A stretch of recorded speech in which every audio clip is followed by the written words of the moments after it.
بر صغیر کی تاریخ میں گاندھی اور نہرو خاندانوں کی طرح بھٹو خاندان کی حکمرانی قابل تعریف جانی جاتی ہے، جس کا اختتام محترمہ بے نظیر بھٹو کی تاریخی شخصیت پر ہوا۔ 21 جون 1953 کو محترمہ کے قانون میں اذان کی آواز سے شروع ہونے والا سفر 27 دسمبر 2007 کو آخرکار گولیوں کی ہولناک آوازوں میں ختم ہو گیا، اور یوں آواز امن کا انجام افراتفری اور بے چینی میں ہوا۔ محترمہ بے نظیر بھٹو کی شہادت کے موقع پر UK کے تاریخی شہر برمنگھم میں شیکسپیئر اسٹریٹ مسجد میں قرآن خوانی اور تقریب منعقد ہوئی، جس کا آغاز قاری تنویر اقبال نے تلاوت قرآن پاک سے کیا۔ ماشاءاللہ، جزاک اللہ۔ آج کا دن میں یہ سمجھتا ہوں کہ ایسا ایک سیاہ ترین دن ہے، یہ صرف پیپلز پارٹی کا نہیں، کسی ایک جماعت کا نہیں، میں یہ سمجھتا ہوں کہ لیاقت باغ میں جو سائنا ہوا ہے وہ پوری پاکستانی قوم کا نہیں، عالم اسلام کا بہت بڑا ایک سانحہ ہے، جس میں محترمہ بے نظیر بھٹو چیئرپرسن پیپلز پارٹی پاکستان اور 2 دفعہ وہ پاکستان کی وزیر اعظم رہی ہیں، اس کے ساتھ جو بھی لوگ وہاں پر مارے گئے ہیں، میں یہ سمجھتا ہوں کہ وہ سبھی شہید ہیں۔ اب میں محترمہ بے نظیر بھٹو شہید کی بات کرتا ہوں۔ آپ نے یہ نیوز میں تو دیکھا، لیکن کتنی ستم ظریفی ہے۔ 27 تاریخ ایک رپورٹ آتی ہے، گولیاں کا نشانہ بنایا گیا، اور وہ جو ڈاکٹر ہے اس نے بھی رپورٹ دی، تمام دنیا نے بھی دیکھا۔ میں یہ سمجھتا ہوں کہ بھٹو خاندان نے نہ صرف پیپلز پارٹی کے لیے بلکہ پاکستان کی بقا کے لیے، اس کی سلامتی کے لیے، وہاں جمہوریت کے لیے جو خون کے اپنا نذرانہ دیا ہے، یہ اس خاندان کی آخری نشانی تھی، اور یہ چوتھی جو ہے شہید کر کے، فرد کو شہید کر کے عظیم بین الاقوامی انٹرنیشنل لیڈر قائد انقلاب ذوالفقار علی بھٹو کو پہلو میں سپرد خاک کی ہے۔ میں یہ سمجھتا ہوں یہ ایک پری پلان سلسلہ تھا، اور وہاں انہوں نے یہ ارینج کیا ہوا تھا۔ اس کی جتنی بھی مذمت کی جائے وہ کم ہے، چونکہ وہ پاکستان کی بقا اور اس کی سالمیت اور استحکام کے لیے انہوں نے اپنے جان کے نذرانے دیے ہیں۔ سب سے پہلے ہمارے پیپلز پارٹی برطانیہ کے ایڈوائزر ہیں قیوم راجہ صاحب، ان کو میں دعوت دوں گا کہ وہ تعزیتی کلمات ہوں، یہاں تقریر نہ ہو۔ وزیر اعظم محترمہ بے نظیر بھٹو کو خراج تحسین پیش کرتا ہوں۔ یہ خون کی بازی ہے، یہ بازی تم ہی ہارو گے۔ بھٹو نکلے گا، تم کتنے بھٹو مارو گے؟ اب میں گزارش کروں گا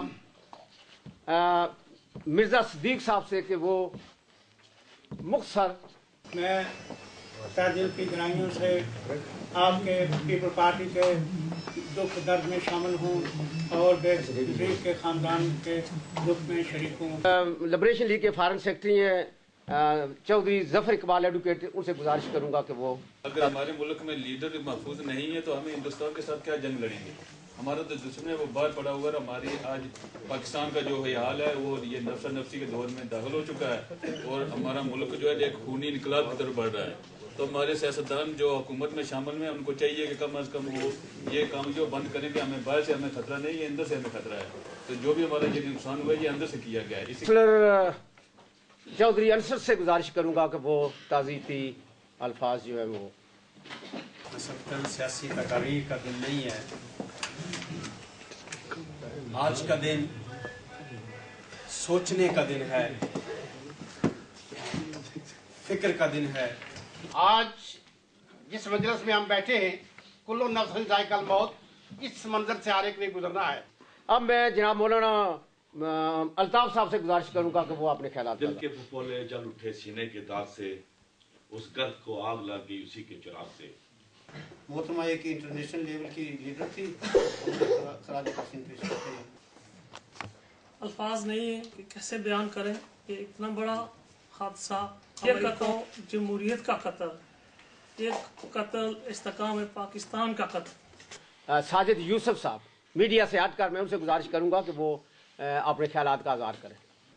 ये वक्त पाकिस्तान की तारीख पे मातम करने का वक्त है। जरा एक नजर अपनी 60 साल तारीख पे डालिए और देखिए कि हमने क्या क्या तमगे लगा रखे हैं अपनी इस तारीख पे। इस मुल्क का बानी पाकिस्तान कायद आज़म मोहम्मद अली जिन्ना की एम्बुलेंस में पेट्रोल खत्म हो गया और वो उस मुल्क की सड़कों पे वो सिर्फ सायरन बजाती रह गई और बानी पाकिस्तान बाबा कौम फोत हो गए। उसके बाद उस मुल्क के पहले वजीर आज़म, जो सिर्फ वजीर आज़म नहीं थे, वो उस तहरीक के एक लीडर थे, वो इसी लियाकत बाग में उनको शहीद कर दिया गया और आज तक कुछ पता नहीं चला कि वो कैसे शहीद हुए।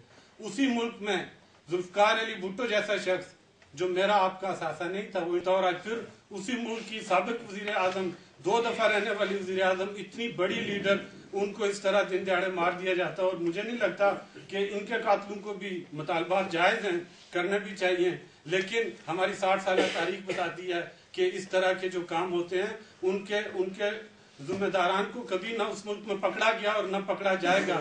बिछड़ा कुछ इस तरह के रुत ही बदल गई। एक कायद मोहतरमा बेनजीर भुट्टो अपने लाखों मदाहों को रोता छोड़कर इस दुनिया से चली गई, शहादत हासिल कर ली। दिसंबर पाकिस्तान की तारीख का स्याह तरीन दिन रहेगा। इस दिन हमारी कायद मोहतरमा बेनजीर भुट्टो को शहीद किया गया। इस वाक़े की जितनी भी मजम्मत की जाए कम है। She was my inspiration, she was my hope, and she was hope of many million of people in Pakistan. Woodland मस्जिद में वो खतीब हैं, कारी साजिद साहब, उनसे गुजारिश करूंगा कि वो अपने ख्यालात का इज़हार करें। मोहतरमा बेनजीर भुट्टो साहिबा की शहादत पे हर इंसान और पूरी दुनिया के अंदर जो एक मातम की कैफियत है, और इसमें ये नहीं है कि शहीद की जो मौत होती है वो कौम की हयात होती है।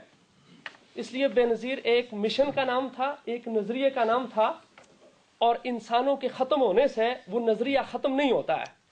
इसलिए जब तक वो नज़रिया मौजूद है, बेनज़ीर मौजूद है। मैं ये समझता हूँ कि मोहतरमा बेनज़ीर भुट्टो या जुल्फ़कार अली भुट्टो शहीद, ये किसी फर्द वाहिद का नाम नहीं था, ये एक रोशन ख्याल तारीख का नाम था। वो तारीख इनको शहीद करने के बाद भी जारी रहेगी, इंशाअल्लाह ताला उसको हम जारी और सारी रखेंगे। अब मैं इसके बाद बर्मिंघम ब्रांच के सदर चौधरी शाहनवाज साहब से गुजारिश करूंगा कि वो अपने ख्यालात का इज़हार करें। मेरे अजीम कायद सईद जुल्फ़कार अली भुट्टो की अजीम बेटी मोहतरमा बेनज़ीर भुट्टो को 27 दिसंबर लियाकत बाग रावलपिंडी में शहीद किया गया। मैं इस शहीद ख़ानदान को खराज तहसीन पेश करता हूँ। अब मैं यहाँ अमूमन दुनिया में कहीं भी जुल्म होता है, किसी मुल्क में होता है, किसी मजहब से वाबस्ता अगर इंसान से होता है, तो हमेशा उसकी मजम्मत करने वाले मुमताज़ आलम दीन जामे मास्क अमीरुल मिल्लत के कारी अब्दुल करीम साहब यहाँ तशरीफ फरमा हैं। उनसे मैं गुजारिश करूंगा कि वो अपने ख्यालात का इज़हार करें। जुल्म हर जगह पर जुल्म है। ये बात याद रहे कि जो लोग दीन से वाबस्ता हैं, मुसलमान कहलाते हैं, उनके लिए तो जानवर का मारना भी मना है, उनके लिए तो नाजायज घास का काटना भी मना है।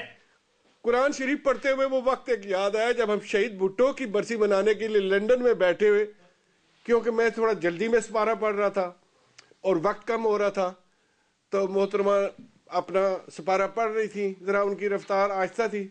मुझे कहती हैं, ख्वाहिश साहब ये सपारा आप ख़त्म करें। और वही वक्त मुझे अभी याद आया कि आज उनका सपारा पढ़ा जा रहा है जो अपने बाप का, अपने भाइयों का सपारा पढ़ती थी। लेकिन पाकिस्तानी कौम के लिए मैं एक बहसीयत, मैं इसे पॉलिटिकल स्टेटमेंट नहीं कहूँगा, लेकिन पाकिस्तान पीपल पार्टी के जो कारकुन हैं, जो रैंक एंड फाइल हैं, वो पूरी तरह कमिटेड है